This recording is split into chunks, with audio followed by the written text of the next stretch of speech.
అవినాష్ రెడ్డి గారు జమ్మనమడుగులో ఒక చిన్న ధర్నా మరియు జేఎస్డబ్ల్యూ ఫ్యాక్టరీ ప్రాంగణంలో ఏర్పాటు.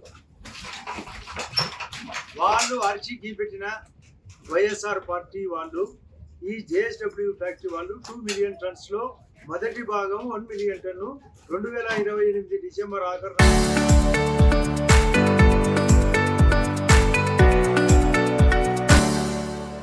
నాటికి 5,000 కోట్లతో 100% పూర్తవుతుంది. అందులో భాగమే రేపటి గౌరవ ముఖ్యమంత్రి గారితో పాటు కార్యక్రమం. దీనికి అన్ని రకాలుగా పవన్ కళ్యాణ్ గారు, ముఖ్యంగా బీజేపీ పార్టీ మోడీ గారి సహకారం ఎంతైనా ఉంది. ఇది జరిగేది వాళ్ళు ఓర్చలేక రకరకాలుగా ప్రయోగం ఏంటంటే శుద్ధమాట శుద్ధపురాణం అనేది కావాల్సింది. ఎప్పుడో గంగా కావేరిని కూడా శంకుస్థాపన చేయాలని బ్రిటిష్ వాళ్ళు చెప్పినారు. ఇప్పుడు కాలే చెప్పడము చాలా ఉంటాయి. ఆకాశానికి నిచ్చెన వేస్తూనే ఉంటారు. అమలు అనేది ముఖ్యం. జిన్పింగ్ గారు చెప్పినారు, చైనా ప్రెసిడెంట్. పిల్లి ఏ పిల్లి అనేది కాదు ముఖ్యం, అది ఎలకను పట్టిందా లేదా అనేది ముఖ్యం. ఇక్కడ ఈ యొక్క నిర్మాణం జరుగుతుందా లేదనేది ముఖ్యం. ఇక్కడ నిర్మాణం 100% స్థానికంగా 2,500 మందికి ఉద్యోగాలు ఇస్తూ మరొక 2,500 మందికి పరోక్ష ఉద్యోగాల కల్పన చేస్తూ జరిగే ఈ కార్యక్రమం. అదే కాకుండా మరొక 5 సిమెంట్ ఇండస్ట్రీస్ దాని మీద పక్కన రాబోతున్నాయి. వాటికి కూడా అప్రెంట్ అకౌంట్ జమ చేయడం జరిగింది.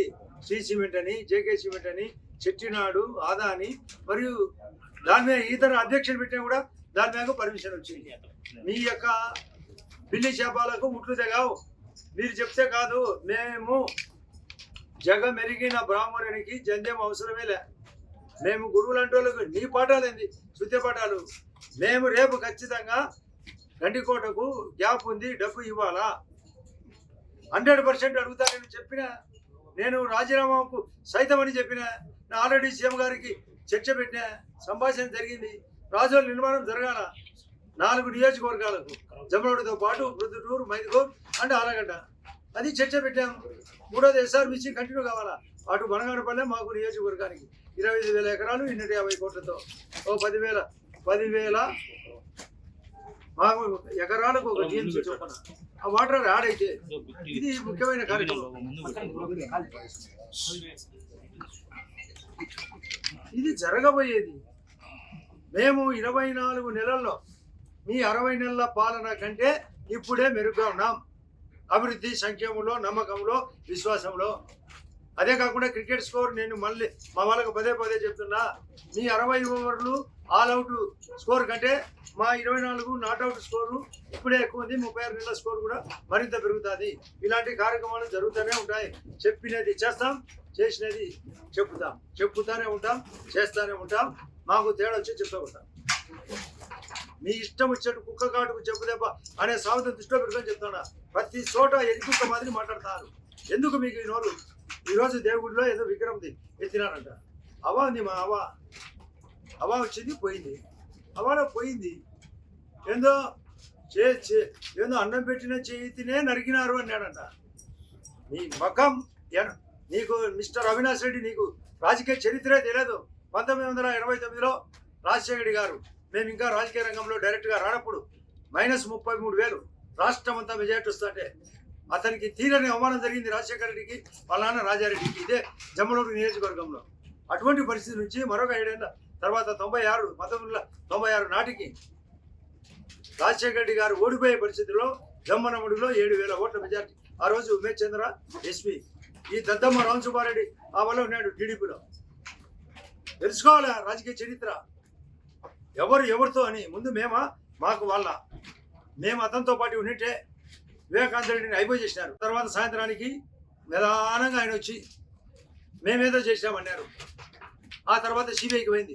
ముందు సిబిఐ కావాలన్నాడు, మళ్ళీ వద్దన్నాడు. అది సిబిఐకి పోయింది. సిబిఐకి పోయినాక వాళ్ళే ముద్దాయను. వాళ్ళ అమ్మను గుండెపోటును అడ్డపెట్టి కర్నూలులో అరెస్ట్ కాకుండా యాంటిసిపేటరీ బెయిల్ తెచ్చుకునే ఈ అవినాష్ రెడ్డి మాకు చెప్పేది. మేము అక్కడే ఉండింటే నా పరిస్థితి కూడా వివేకానంద రెడ్డి నాది గుండెపోటు అనేది నన్ను అయిపోయి చేసి అక్కడే ఉండి వాళ్ళ ఇష్టం, వాళ్ళకి అడ్డము అదుపు వచ్చినప్పుడు వాళ్ళ ఇష్టం వచ్చేట్టు చేయడం. అతనేదో ఎంపీగా అడ్డపడతాడని వీళ్ళు చేసిన కార్యక్రమం అందరికీ తెలియదా? మామూలుగా ఎవరో ఇదే రాజమౌళి ప్రసాద్ రెడ్డి మామూలుతో కొందరితో చెప్పినాడు అట్లా కూలంగల్లో సైతం అందరికి తెలుసు ఎందుకో మీరు పెద్ద వికెట్లు తెచ్చినారు కదా అని.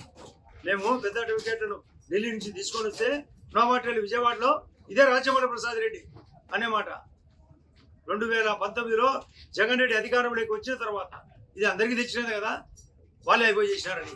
వద్దు కట్టుకథలు కాదు చెప్పాల్సింది, వాస్తవం చెప్పాలా. దగ్గరుండి చేసినారు, అయిపోయి చేసినారు. మీరు మమ్మల్ని కూడా అలా అయిపోయి చేసిన రకమే.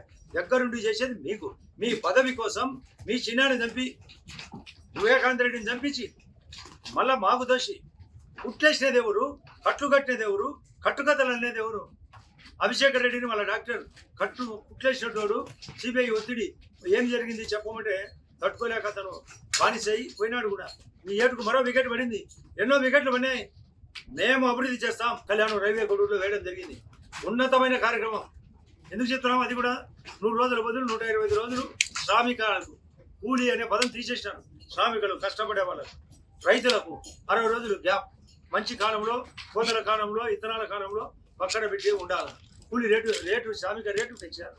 మరియు 330 పనులు గతం, ఈరోజు 300 పనులు. బడ్జెట్ ఆ రోజు 90,000 కోట్లు, ఈరోజు 1,50,000 కోట్లు.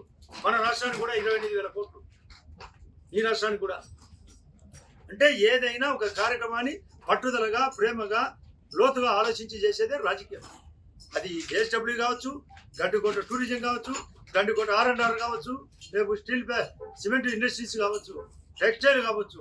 చేనేతలకు కూడా మేము 200 యూనిట్లు చెప్పినట్లు 200 యూనిట్లు చేతి మగ్గాలకు, 500 యూనిట్లు మరమగ్గాలకు, ఎస్సీ ఎస్టీలకు ఫ్రీ, రైతులకు కరెంటు 9 గంటలు, ఆర్టీసీ స్కీమ్ నడుస్తుంది. 24 గంటలు రైతులకు కూడా 3 ఫేజ్ కరెంట్ ఇవ్వాలనేది ఉద్దేశం. దేశంలో ఇప్పటికే 450 గిగావాట్లు ఉంటే మరొక 550 గిగావాట్లు పెంచి 1000 గిగావాట్లు. అందులో జమ్మల మడుకు 20 గిగావాట్లు. ఇక్కడ ఆ కరెంట్ ఉత్పత్తి ఎక్కువ ఉంది. సోలార్, పంపుడు సోలార్ ఉంది, సోలార్ ఉంది, విండ్ పవర్ ఉంది. ఈ బానుకొండలోనే స్టీల్ ఫ్యాక్టరీ, ఈ బానుకొండలోనే ఆర్టీపీపీ, బ్రహ్మణి యొక్క ప్లాంట్స్ కూడా గవర్నమెంట్ పరమైనాయి. అక్కడ కూడా మరొక ఇండస్ట్రీ రాబోతుంది. నిరంతరం ఉంటుంది, నిరంతరం చేస్తూనే ఉంటాం. ఒక ఛానల్ ఉంది, చూస్తూనే ఉండండి. నిరంతర వార్తా స్రవంతి అని చూస్తూనే ఉండండి.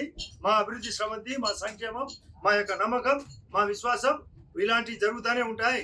వికసిత భారత్ జరగాల 2047కు. మా గౌరవ ప్రధానమంత్రి గారు ఇప్పటికే 100 దేశాలు పర్యటన జరిగింది. జీడిపి పెంచుతూనే ఉన్నాడు. రఘురామరాజన్ చెప్పినట్టు అన్ని నక్సలిజం తగ్గింది, టెర్రరిజం తగ్గింది. ఈ యొక్క కల్పన కూడా ఆయన ఆలోచనే భాగం. కాబట్టి ఇలాంటి జరుగుతుంటాయి.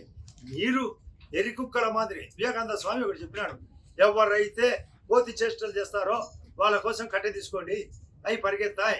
లేదంటే ఆ కోతి ముఖాలు మనల్ని పరిగెత్తిస్తాయి. అందులో భాగమే కొన్ని విషయాలు మేము కఠినంగా ఉంటాం కూడా. ఇది నిరంతర ప్రక్రియ.